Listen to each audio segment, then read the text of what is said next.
Nauwi sa trahedya ang dapat lamang sana na pustahan sa larong basketball sa San Carlos City, Pangasinan. Personal na tinungo ng IFM Dagupan News Team ang pinangyarihan ng insidente sa bahagi ng Barangay Talang, San Carlos City. Sa impormasyong ibinahagi ng pamilya, natalo umano sa basketball ang sospek at noong bayadan na ay tumanggi ito at parang siya pa umano ang nagalit. Inilahad ng lola mismo ng biktima na nakilalang si Clifford Bakal. 32 anyos ang sinapit ng kanya apo, 3 araw makalipas ang pustahan na inakalang tapos na. Ngayon, kinagabihan ng pangatlong araw, wala si Clifford dito. Dahil nagluluto sila ng sito niya, yung anak kong bunso, sa birthday. Ngayon itong pumunta dito, sabi niya, sabi mo sa kuya mo ha, hihintayin ko doon sa school. At magsusuntukan kasi. Nung pumunta sila dito pero hindi na ako nakikialam dahil siyempre, ang tinanong yung naagi niyang kapatid niyang babae. Ngayon, sabi niya daw, oo, sasabihin ko, sabi niya noon. O di, pumunta na sila. Nung araw na yun din, nandun ako sa birthday din na pinaglulutuan niya dahil barkada ko yung may birthday. Ngayon, sabi ko sa kanya, pag pumunta yung kalaban niyo doon, huwag na kayong kako, hayaan nyo na mahihirap yun kako dahil alam ko naman ang ugali nila. Pumunta sila sa dito sa barangay hall. Sabi nila dahil hindi ko sabi daw, pumunta kayo dito, mag-uusap tayo. Sabing ganun daw. Ngayon, sabi nung anak kong lalaki, yung bunso, sige, punta na tayo Tapos na rin silang nagluto punta tayo para wala ng gulo. Ngayon, pumunta sila, nag-usap sila ng anak ko na bunso, yung bunso, na hayaan mo na yung nakanta. Sabi nung nakita niya si Clifford. Nakita niya, sabi niya, suntukan na tayo. Ngayon, sabing ganun daw. Abay, oo, kung gusto mo, nagbubad na yung apo ko. Sige, kung gusto mo, halika na. Doon sa harapan na ng barangay hall, malapit sa school. Hindi, nakapagsuntukan din sila. Naunang hinampas din ng tubo ng sospek ang isa pang lalaking kasamahan ng biktima sa kanyang tuhod at isinusunod pa umano ang tsuhin ng biktima. Buti na lamang umano at nakaiwas ito. Sa mga sumunod pang nangyari, dumating ang nanay, tatay at kapatid ng sospek at dito na nangialam ang dapat na away lamang ng dalawa. Sabi, pumunta na kayo doon, baka mangyari. Ako, totoo nga, nung pagkahampas at tumalikod si Clifford, doon nila sinaksak. Dahil maghintay kayo nandyan ang papat mama ko, sabi nung ganun, yung suspect na lalaki, yung anak nila. Pero ibig sabihin ang sumaksak po talaga yung suspect mismo? Hindi. Yung ama? Yung ama. Yung ina, siya rin ang nagganyan. Pumalo din. Siya rin ang may hawak ng ng pinampalo at saka yung, hindi tubo, tsaka yung barang. Yung katana. Oo. Dalawa puso at saka dito Ay, dalawang beses po. Magkasabay. Yung isa, yung barang, yung dito dito. Opo. Yung balisong, yung pang ng baboy, dito. So, bali ilan pong saksak? Dalawa. Nung buhay pa rin dahil nakaganyan parang baboy nakaganyan ang kadapa Opo. Ngayon nung takbo ako talaga, ganun ng mga tao dito, takbo ako. Nandun na rin ang nanay niya Iyak na, sabi sa akin. Ngayon, nakita ko yung apo ko, puno ng dugo.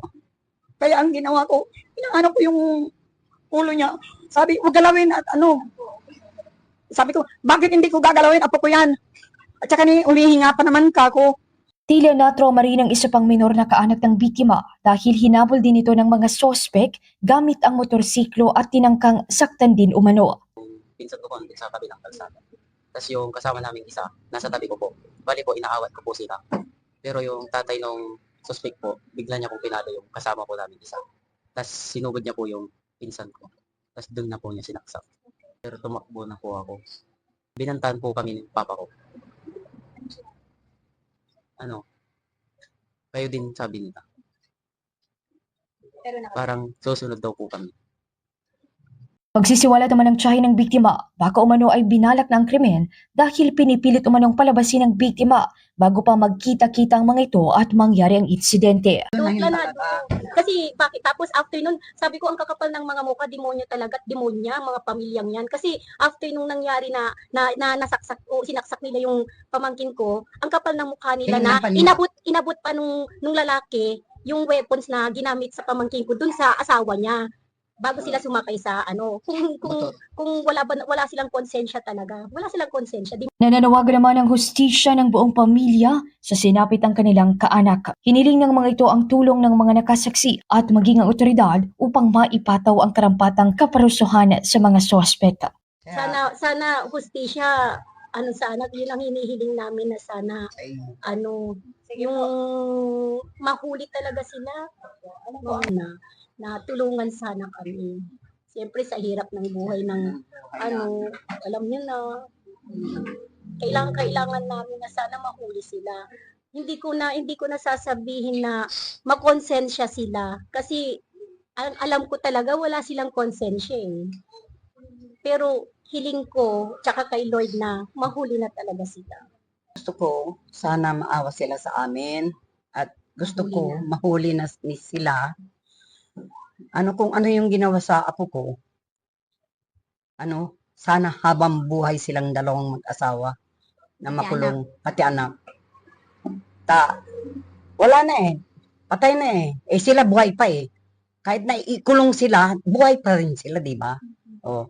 Napag-alaman naman na magkakamag-anak pa ang magulang ng biktima at ang sospek. Nilinaw ng mga opisyales ng Barangay Talang ang natatanggap na pambabatikos. Ukol sa umano'y wala man lang naka-standby ng mga barangay officials noong naganap ang insidente, gayong sa harap ito ng barangay hall mismo nangyari. Ayon sa kapitan ng barangay, 5 tanod ang sumaklolo sa nasabing insidente. Yung mga tanod kasi, yung chief tanod, dyan sa harap ng barangay hall, hindi sila naka-uniform. Tapos yung kagawad on duty, siyang tumawag sa akin dahil nag-dinner ako nung tumawag. So, pumunta ko dito. Yan. Pero, ang andyan, yung mga tanod, kaso walang uniform. Yung iba walang uniform, nakasipon talaga. Saka yung chief tanod ko, kaya ako kumuha ng chief tanod talaga, dito sa harap ng barangay hall. Ibig sabihin, Kap, paglilinaw lang po sa lahat, meron pong mga opisyalis ang barangay. Kasi mayroon kaming tinatawag na OD, Officer of the Day, mayroon. Kaso nga lang, hindi masyadong napansin siguro dahil sa commotion. Ang dami ng natakbuhan. So, hindi na mapapansin. Nakuha na ng panig ng pulisya ang mga nakasaksi at kasulukuyang pinoproseso na ang kaso para sa tamang disposisyon. Mula rito sa IFM Dagupan, ito si Idol Ron Araca, Tatak, IFM. IFM News. IFM News. IFM News.